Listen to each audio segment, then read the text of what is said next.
Prime time at 9ಗೆ ಸ್ವಾಗತ. ನಾನು ವಿಜಯ್ ವೀರಪ್ಪ. ಮೊದಲಿಗೆ ಹೆಡ್ಲೈನ್ಸ್.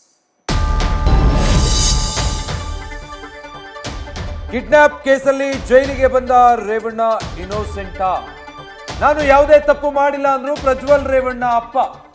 ಮಾಡದ ತಪ್ಪಿಗೆ ಶಿಕ್ಷೆ ಅನುಭವಿಸಿ ಬಂದ್ರು ಅಂತಿದ್ದಾರೆ ಜಿಟಿ ದೇವೇಗೌಡ.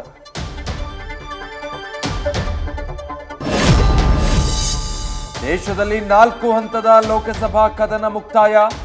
ಚುನಾವಣೆ ನಡೆದ 380 ಕ್ಷೇತ್ರಗಳಲ್ಲಿ 270ರಲ್ಲಿ ಗೆದ್ದು ಬಿಡ್ತಾ ಎನ್ಡಿಎ.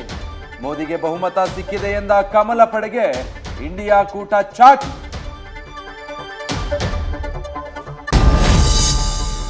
ಆಮ್ ಆದ್ಮಿ ಪಕ್ಷದ ಸಂಸದೆ ಮೇಲಿನ ಹಲ್ಲೆ ಕೇಸ್ಗೆ ಟ್ವಿಸ್ಟ್.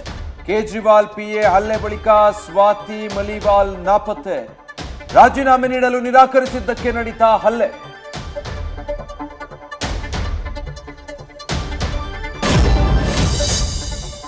ದಸರಾ ಬಳಿಕ ಬೆಂಗಳೂರು ಮಹಾನಗರ ಪಾಲಿಕೆ ಚುನಾವಣೆ ನಡೆಯೋ ಸಾಧ್ಯತೆ.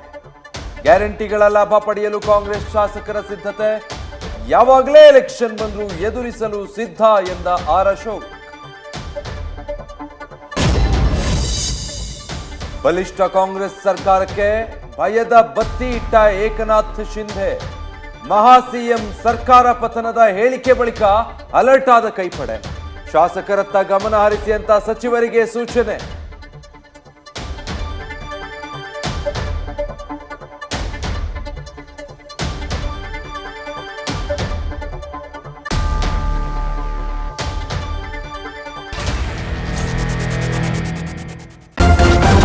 ನ್ಯೂಸ್ ಫಸ್ಟ್ ನಿರ್ಭೀತಿಯಿಂದ ನಿಮ್ಮ ಪರವಾಗಿ.